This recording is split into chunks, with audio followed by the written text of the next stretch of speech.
Good morning students. आज का हमारा टॉपिक है बेसिक एजुकेशन स्कीम, जो कि गांधी जी की देन है। और इसमें कोई संदेह नहीं है कि अंग्रेज़ों ने जो इस शिक्षा को जागरूक किया था इस शिक्षा के लिए, लेकिन उनका उद्देश्य क्या था, ठीक नहीं था। यानी कि उनकी जो शिक्षा नीति थी वो बहुत ही दोषयुक्त थी। इन दोषों को दूर करने के लिए ही गांधी जी ने जो है बेसिक शिक्षा का निर्माण किया था। तो गांधी जी क्या कहते हैं कि इस शिक्षा के सूत्रधार गांधी जी हैं, और उनकी योजना क्या है कि उनकी अनुभवी मस्तिष्क की ये उपज थी। गांधी जी केवल एक महान राजनीतिक ही नहीं थी, वे एक महान दार्शनिक थे और शिक्षा शास्त्री थे। वे जानते थे कि राष्ट्रीय पुनर्निर्माण के कार्य में शिक्षा कितनी महत्वपूर्ण भूमिका जो है निभा सकती है। 1937 में अनेक राज्यों में कांग्रेसी मंत्रिमंडलों ने प्रांतीय शासन को संभाला और उन्होंने हरिजन नामक पत्रिका में अपने शिक्षा संबंधी लेख प्रकाशित करने शुरू कर दिए। इन लेखों का उद्देश्य क्या था? भारतवासियों का ध्यान जन शिक्षा की ओर करना था, और गांधी जी ने यही लेख बेसिक शिक्षा योजना का आधार बनाए। उनके शिक्षा संबंधी विचार सर्वथा मौलिक थे। उनका कहना था, साक्षरता न तो शिक्षा का आरंभ है और न ही अंत।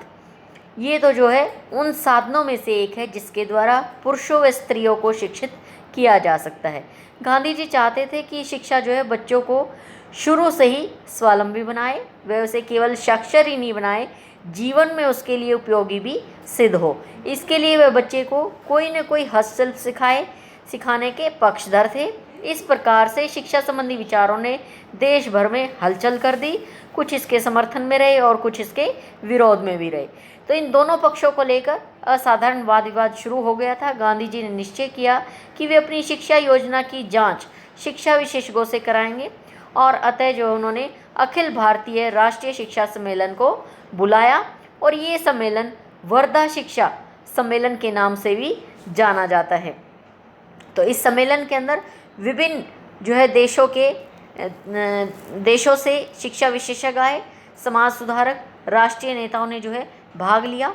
सम्मेलन की अध्यक्षता जो है गांधी जी ने की, और उन्होंने सम्मेलन में भाग ले रहे महानुभावों को अपने शिक्षा संबंधी विचारों से अवगत भी कराया, और उनके सामने अपने विचार रखे, उनके सामने इस योजना के बारे में बताया, और उनकी इस योजना पर गंभीर विचार विमर्श भी किया गया, और कुछ प्रस्ताव जो हैं पारित किए गए। तो क्या किए गए कि राष्ट्र के प्रत्येक बच्चे को जो 7 से 14 वर्ष तक है निःशुल्क शिक्षा दी जाएगी और अनिवार्य दी जाएगी। दूसरा उन्होंने रखा कि इसका माध्यम मातृभाषा ही रखा जाएगा।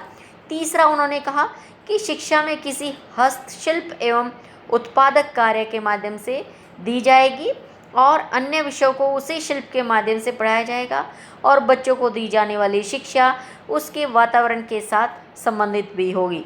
और सम्मेलन में ये भी आशा रखी गई कि शिक्षा से धीरे धीरे अध्यापकों का वेतन जो है निकलने लगेगा।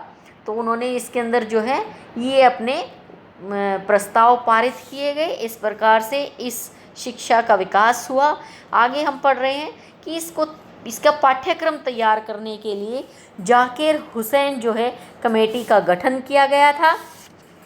तो उनको जो है इसमें उन्होंने क्या कहा कि अखिल भारतीय राष्ट्रीय शिक्षा सम्मेलन में उपयुक्त प्रस्ताव तो पारित किए ही गए, और एक और समिति का गठन हुआ जिसके अध्यक्ष कौन थे? डॉक्टर जाकिर हुसैन, और उनके नाम से इस समिति का गठन हुआ, और उन्होंने एक उद्देश्य के साथ इस पाठ्यक्रम को तैयार किया, जो कि वर्धा शिक्षा सम्मेलन में पारित प्रस्तावों के अनुरूप हुआ।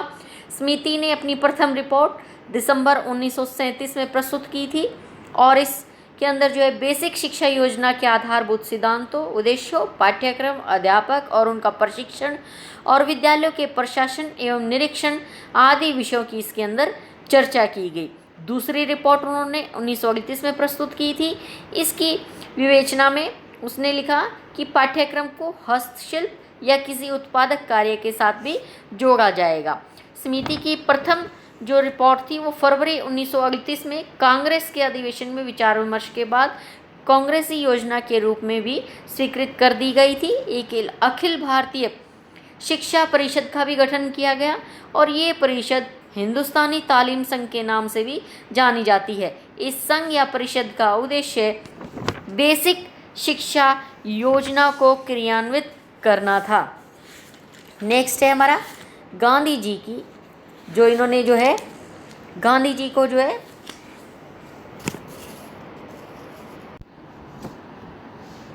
गांधी जी शिक्षा को समाज निर्माण का सशक्त साधन मानते हैं। ये एक ऐसी क्रिया है जो केवल सामाजिक प्रगति के लिए ज़रूरी नहीं है बल्कि नैतिक, राजनीतिक और आर्थिक विकास के लिए भी ज़रूरी है। तो ये बता देना उचित है कि उनकी बुनियादी शिक्षा में उनका समस्त शिक्षा दर्शन शामिल नहीं, वे केवल जो है 6 से 14 वर्ष तक के बच्चों की शिक्षा तक जो है सीमित है। फिर भी हम ये कह सकते हैं कि उनका शिक्षा दर्शन उनके जीवन दर्शन का ही क्रियात्मक रूप है। यहाँ वो शिक्षा का क्या अर्थ और उद्देश्य बताते हैं उसके बारे में हम चर्चा कर रहे हैं कि गांधी जी आदर्शवादी, यथार्थवादी, प्रकृतिवादी सभी कुछ थे और इसी पृष्ठभूमि के आधार पर उन्होंने अपने ही शब्दों में शिक्षा की परिभाषा दी है कि शिक्षा से मेरा तात्पर्य ये है कि बच्चे और मनुष्य के शरीर, मन, आत्मा का सर्वोत्तम तथा सर्वांगीण विकास हो। वे आगे कहते हैं कि साक्षरता जो है शिक्षा का लक्ष्य नहीं है, न ही यह उसका आरंभ है। यह तो केवल एक साधन है जिसके द्वारा स्त्री और पुरुष शिक्षा प्राप्त करते हैं। साक्षरता अपने आप में शिक्षा नहीं है। उनकी शिक्षा धारणा मानवीय व्यक्तित्व के सर्वांगीण विकास से है, चाहे वो बौद्धिक है, शारीरिक है, सामाजिक है, आध्यात्मिक है, इन सब पर ही आधारित है। गांधी जी ने शिक्षा के जो है निम्न उद्देश्य बताए हैं। वो उद्देश्य क्या हैं जो एम से बता रहे हैं? सबसे पहले उन्होंने दिया सेल्फ सपोर्टिंग यानी कि आत्मनिर्भरता। दूसरा इन्होंने बताया कल्चरल डेवलपमेंट, सांस्कृतिक विकास। और तीसरा ये बता रहे हैं चरित्र निर्माण यानी कि कैरेक्टर बिल्डिंग। और चौथा इसके अंदर इसने बताया ऑल राउंड डेवलपमेंट, सर्वांगीण विकास। और पांचवा इन्होंने बताया cultivation of higher values of life, जीवन के उच्चतर मूल्यों का निर्माण करना। तो पहला हम इसके अंदर पढ़ रहे हैं आत्मनिर्भरता।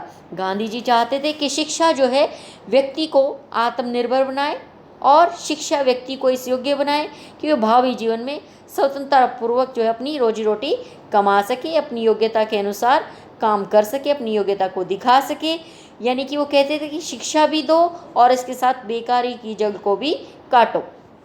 दूसरा उन्होंने सांस्कृतिक विकास की बात कर रहे हैं, इस पर उन्होंने बल दिया और वे कहते हैं कि संस्कृति को जो है मनुष्य की बुनियाद मानते हैं।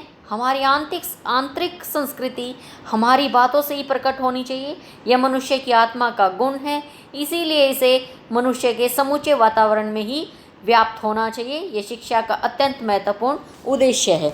तीसरा कैरेक्टर बिल्डिंग की बारे में बात कर रहे हैं। ये कहते इस पर भी बल दिया और वो कह रहे हैं कि एक बार उनके द्वारा दिए गए एक प्रश्न का उत्तर इसका पर्याप्त प्रमाण है।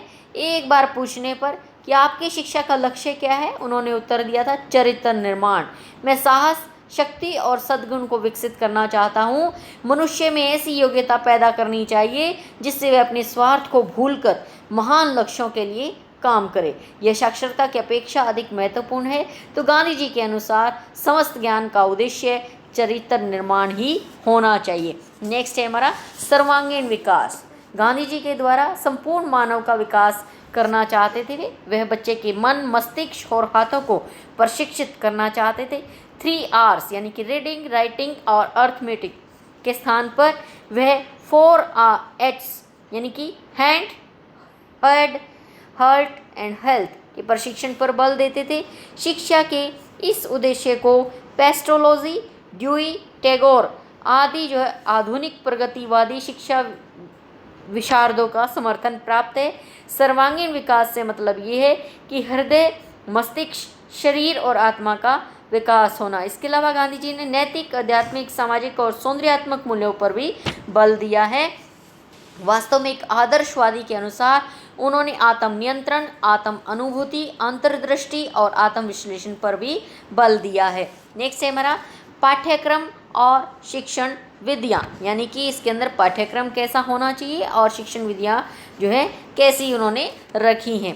शिक्षा के उद्देश्यों को प्राप्त करने के लिए गांधी जी ने उत्पादक शिल्प को शिक्षा का माध्यम बनाया है।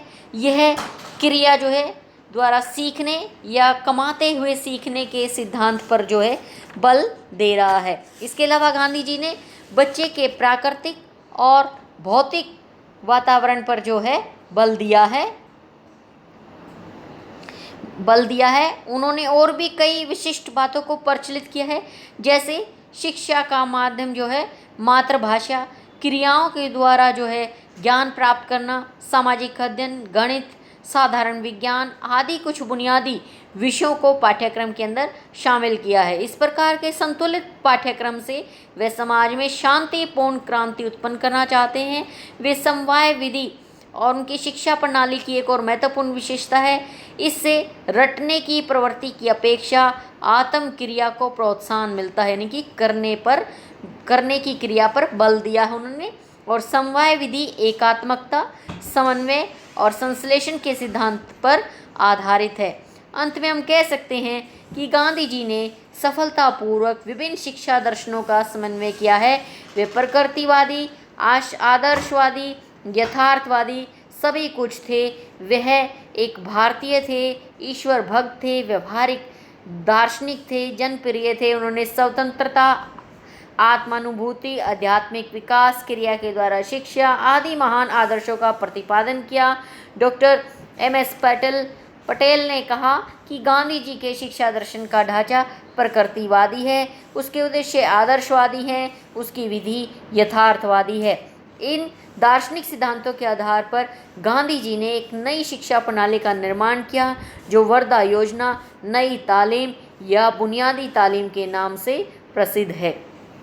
नेक्स्ट हम इसके सिद्धांतों के बारे में बात करेंगे। तो पहला सिद्धांत इसने बताया निशुल्क एवं अनिवार्य शिक्षा, दूसरा शिक्षा का केंद्र शिल्प, तीसरा इसके अंदर बताया आत्मनिर्भरता, और चौथा है मातृभाषा शिक्षा का माध्यम, पांचवा अहिंसा का सिद्धांत, और नेक्स्ट है हमारा नागरिकता का आदर्श, और सेवंथ है सहकारी समुदाय। तो निशुल्क में क्या बताया कि 7 साल से 14 साल के लड़के और लड़कियों की शिक्षा निशुल्क होनी चाहिए। माता पिता चाहे तो वे अपनी 12 वर्षीय लड़कियों को स्कूल से निकाल सकते हैं। इसी काल अवधि के लिए गांधी जी ने प्राइमरी, मिडिल और हाई स्कूल शिक्षा को भी शामिल किया। वास्तव में गांधी जी प्राइमरी और सेकेंडरी शिक्षा को आपस में मिला देना चाहते थे। गांव की उन्नति और उनके पुनर्निर्माण का केवल यही साधन था। यह जो है उच्चतर शिक्षा और निजी क्षेत्र के लिए छोड़ना चाहते थे। उनका विश्वास था कि प्राइमरी शिक्षा कम से कम सभी लोगों को मिलनी चाहिए। इस संबंध में उन्होंने कहा कि मेरा विचार है कि उच्चतर शिक्षा के प्रश्न को हम कुछ समय के लिए स्थगित कर सकते हैं, परंतु प्राइमरी शिक्षा की समस्या को 1 मिनट के लिए भी स्थगित नहीं किया जा सकता। अतः उनकी शिक्षा योजना की पहली आवश्यकता है ज्ञान के प्रकाश को सब तक फैलाना। नेक्स्ट है हमारा सार्वजनिक जो है शिक्षा क्यों। शिक्षा सभी लोगों का जन्मसिद्ध अधिकार है। लोकतंत्र की सफलता और प्रगति के लिए जनता का शिक्षित होना जरूरी है। व्यक्ति को शिक्षा के अधिकार से वंचित करना उसके जीवन रस को नष्ट करना है। दूसरा, निःशुल्क शिक्षा क्यों। भारतीय लोग जो है गरीब देश है, गरीब लोगों का देश है। सभी माता पिता शिक्षा का खर्च नहीं उठा सकते। कई माता पिता अपने बच्चों को स्कूल नहीं भेज सकते, इसीलिए उनके कामकाज में सहायक होते हुए बेसिक शिक्षा जो है अधीन माता पिता को किसी प्रकार का आर्थिक बोझ नहीं उठाना पड़ेगा। इसलिए बच्चों को अपना शुल्क देने के लिए काम करना पड़ेगा। नेक्स्ट है हमारा अनिवार्य क्यों है। क्योंकि अधिकांश व्यक्ति जीवन में शिक्षा का महत्व नहीं समझते हैं। कुछ माता पिता किसी कारण से अपने बच्चों को स्कूल नहीं भेजते हैं, परंतु अनिवार्य शिक्षा प्रणाली के अधीन माता पिता को अपने बच्चे स्कूल में भेजने ही पड़ेंगे। पंजाब सरकार ने 1960 में अनिवार्य प्राइमरी शिक्षा अधिनियम बनाया, जो आज भी लागू है। नेक्स्ट है 7 वर्ष या 6 वर्ष से 14 वर्ष तक शिक्षा क्यों। तो ये धारणा इसलिए प्रचलित की कि किसी शिल्प या दस्तकारी को समुचित शिक्षा का केंद्र बनाने के लिए कम से कम बच्चे की आयु 6 वर्ष होनी चाहिए। मनोवैज्ञानिकों का भी विचार यही है कि इस आयु में बच्चे के विभिन्न शारीरिक अंगों में पूर्ण रूप से जो है तालमेल शुरू हो जाता है और 8 वर्ष की समय में जो है प्राप्त शिक्षा अपने आप में पूर्ण इकाई होती है और इसकी समाप्ति के बाद बच्चा कमाई करने के योग्य और आत्मनिर्भर बन सकता है। नेक्स्ट है हमारा शिल्प शिक्षा का केंद्र। शिक्षा किसी उत्पादक शिल्प के चारों ओर केंद्रित होनी चाहिए, यानी कि शिल्पात्मक संभावनाएं होनी चाहिए। स्कूल में पढ़ाए जाने वाले प्रत्येक विषय का केंद्र बन सके और यह किसी शिल्प की शिक्षा ही नहीं बल्कि इसका मतलब ये है कि शिल्प शिक्षा के द्वारा होना चाहिए। जाकिर हुसैन ने भी कहा है कि आधुनिक शिक्षा संबंधी विचारक व्यवहारिक रूप से इस बात पर एक मत हैं कि बच्चे की शिक्षा किसी उचित उत्पादन क्रिया के द्वारा ही होनी चाहिए। तो वो कहते हैं कि शिल्प पर बल देने का मतलब ये कभी नहीं है कि हमें शिल्पकार पैदा करने हैं, यानी कि क्रिया के द्वारा शिक्षा देने के सिद्धांत में जिसमें पुस्तक के स्थान पर बच्चा केंद्र होता है को पहले भी कई दार्शनिक मान चुके हैं, जिनमें हर्बर्ट, पेस्टालोजी, ड्यूई और मोंटेसरी इसके अंदर मुख्य हैं। डॉक्टर जाकिर हुसैन के शब्दों में बच्चे का काम करना और बिगाड़ना चाहते हैं, वे तोड़ना और जोड़ना चाहते हैं। अतः गांधी जी चाहते हैं कि समस्त शिक्षा प्रक्रिया किसी दस्तकारों के द्वारा होनी चाहिए। यह हस्तशिल्प वैज्ञानिक रूप से सिखाया जाना चाहिए, यांत्रिक रूप से नहीं। उन्होंने काटना, बुनना, कृषि, लकड़ी का काम आदि शिल्पों की सिफारिशें भी की हैं। तो शिल्प के चुनाव की कुछ शर्तें रखी उन्होंने। पहली शर्त क्या रखी कि शिल्प या उत्पादक कार्य शिक्षात्मक संभावनाओं से समृद्ध होना चाहिए। उनका मानवीय क्रियाओं और रुचियों के साथ स्वाभाविक समन्वय स्थापित किया जा सके। यह स्कूल के पूरे पाठ्यक्रम में फैला होना चाहिए। नेक्स्ट इसने बताया कि उत्पादक कार्य केवल स्कूल पाठ्यक्रम का अंग हो बल्कि अन्य विषयों की शिक्षण विधियों को भी प्रेरित करे। नेक्स्ट है सहयोगात्मक क्रिया होनी चाहिए। योजना, शुद्धता, व्यक्तित्व, उत्तरदायित्व, उपक्रम आदि गुणों के निर्माण पर भी इसमें बल देना चाहिए। इस प्रकार से शिल्प का शिक्षण विधिवत एवं वैज्ञानिक रूप से होना चाहिए, जिससे कुशलता, क्रियात्मक परिणाम मिल सके। यह केवल बौद्धिक कार्य या आर्थिक आत्मनिर्भरता के लिए नहीं सिखाना चाहिए। शिल्प अपने आप में एक साधन भी होना चाहिए और साध्य भी। नेक्स्ट है आत्मनिर्भरता का पक्ष। गांधी जी जानते हैं कि भारत के करोड़ों लोगों को शिक्षा देने के लिए सरकार खर्च नहीं उठा पाएगी, इसलिए वे शिक्षा को आत्मनिर्भर बनाना चाहते हैं। उन्होंने कहा, आपको इस विश्वास के साथ काम शुरू करना होगा कि यदि शिक्षा को अनिवार्य बनाना है तो वह हमारे गांवों की आवश्यकताओं के अनुसार आत्मनिर्भर भी हों। उन्होंने ऐसे हस्तशिल्प को शुरू करने का सुझाव दिया जिसकी उपज को बेचने से शिक्षा को आत्मनिर्भर बनाया जा सके। आत्मनिर्भरता के पक्ष के दो दृष्टिकोणों से व्याख्या की जा सकती है, अर्थात ऐसी शिक्षा जो व्यक्ति को भावी जीवन में आत्मनिर्भर बनाए और ऐसी शिक्षा जो अपने आप में आत्मनिर्भर हो। गांधी जी चाहते हैं कि 14 वर्ष के बच्चे को स्कूल में 7 या 8 वर्षों तक शिक्षा प्राप्त करने के बाद एक कमाऊ व्यक्ति के रूप में स्कूल से बाहर निकालना चाहिए। तो उनकी योजना के अनुसार ही गांधी जी ने अनुभव कर लिया कि सरकार लोगों की शिक्षा का प्रबंध करने में आनाकानी कर रही है। तो उन्होंने अनुभव किया कि जनता को शिक्षा देने के प्रयास स्वयं करने होंगे और हमारा राष्ट्र शिक्षा के क्षेत्र में बहुत पिछड़ा हुआ है। कम से कम इस पीढ़ी में उसके लिए उचित धन व्यवस्था की आशा नहीं की जा सकती है, इसलिए शिक्षा को आत्मनिर्भर वो बनाना चाहते थे। इसलिए उन्होंने उत्पादक कार्य को शुरू किया और जिससे उसकी शिक्षा शुरू हो सके। इस प्रकार आवश्यक खर्च जैसे कि अध्यापक का वेतन है या हस्तशिल्प की उपज को बेचकर पूरा किया जा सके, स्कूल भवन है, फर्नीचर हैं, किताबें हैं आदि का खर्चा राज्य द्वारा होना चाहिए। उन्होंने इस बात पर भी बल दिया कि आत्मनिर्भरता का पक्ष बच्चे की सर्वांगीण योग्यताओं के विकास का एक न्याय संगत अंश होना चाहिए। नेक्स्ट है हमारा शिक्षा का माध्यम।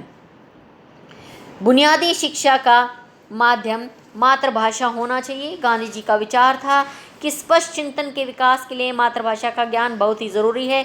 इस संबंध में हुसैन जी कहते हैं कि मातृभाषा का उचित शिक्षण समस्त शिक्षा का आधार है। प्रभावपूर्ण ढंग से बोलने और शुद्ध और स्पष्ट ढंग से बोलने, शुद्ध एवं स्पष्ट रूप से पढ़ने और लिखने की योग्यता के बिना किसी भी व्यक्ति में विचारों की स्पष्टता और स्पष्ट चिंतन का विकास नहीं हो सकता। इसके अलावा यह बच्चों को अपनी जाति की विरासत तथा लोगों के विचारों, भावनाओं, आकांक्षाओं से परिचित करने का सशक्त साधन है। इस प्रकार यह जो है सामाजिक शिक्षा का महत्वपूर्ण साधन सिद्ध हो सकता है। इससे हम अपनी शक्ति को नष्ट होने से बचा सकते हैं। इस प्रकार प्राकृतिक और स्वाभाविक वातावरण में प्राप्त किया गया ज्ञान व्यक्ति के मानसिक ढांचे का एक अंग बन जाता है। नेक्स्ट है अहिंसा का सिद्धांत। डॉक्टर MS पटेल के अनुसार इसमें कोई संदेह नहीं है कि वर्धा योजना में गांधी जी का मुख्य धर्म अहिंसा में समाहित था। श्री KG मार्शूवाला के शब्दों में, विश्व नागरिकता के दृष्टिकोण से बच्चों के प्रशिक्षण में अहिंसा के सिद्धांत को कार्यान्वित करना चाहिए।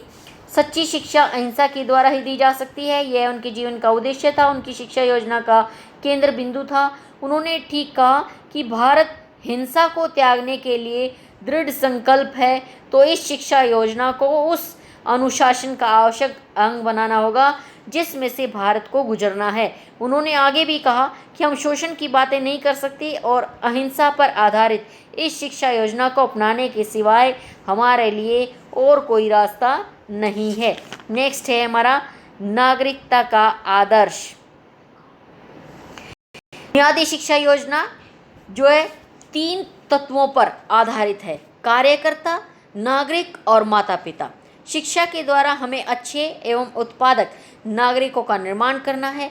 यह योजना सहकारी समुदाय के आदर्श को प्रतिपादित करती है और सहयोगी क्रियाओं को प्रोत्साहित करती है तथा आदर्श नागरिकता की नींव रखती है।